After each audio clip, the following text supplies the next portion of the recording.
Përshëndetje nxënës. Sot në lëndën e kimisë ne do studiojmë temën reaksionet egzotermike. Rezultatet e të nxënit.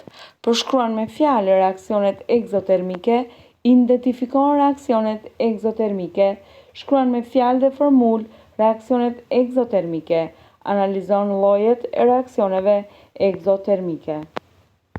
Termokimia. Termokimia është degje termodinamikës kimike. Ajo studion nxehtësinë që sqarohet gjatë formimit të substancave ose që thithet gjatë shpërbërjes së tyre, rrugët e përcaktimit të nxehtësisë së thithur ose të sqaruar gjatë reaksioneve kimike.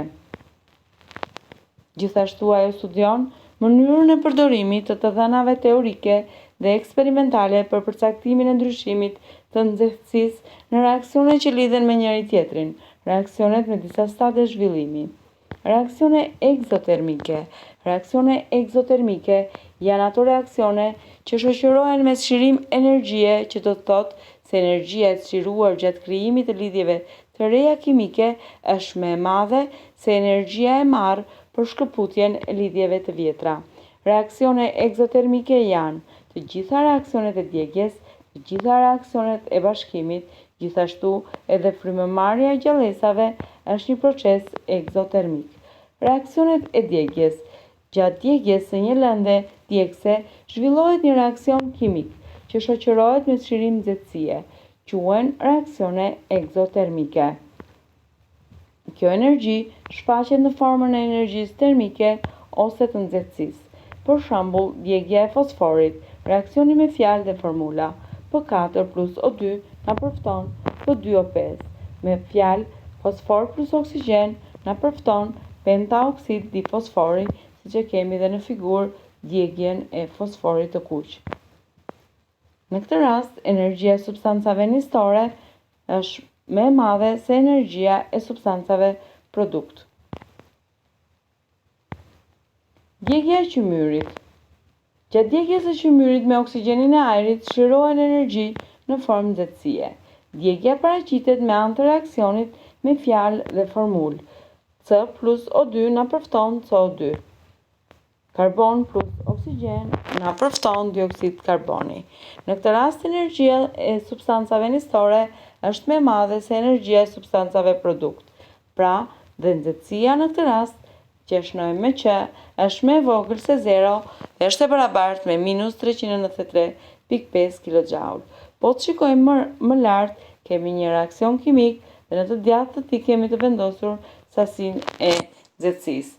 Pra në këtë rast ne nuk kemi më të bëjmë me një barazim kimik, por me një barazim termokimik që do ta shikojmë edhe më poshtë.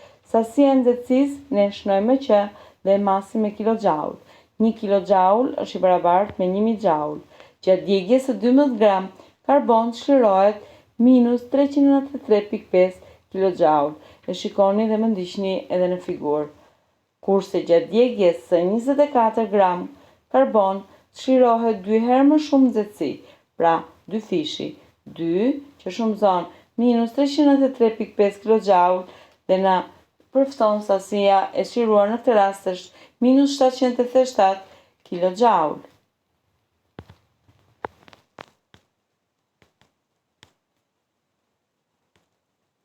Reaksionet e bashkimit.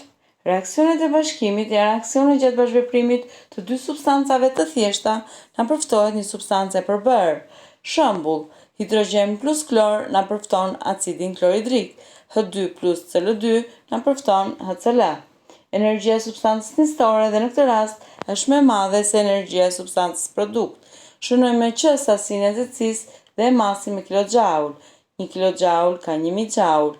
Kur në një barazim kimik, në të djathtë të tij, shënojmë dhe sasinë e nxehtësisë, barazimi kimik është i shndërruar në barazim termokimik.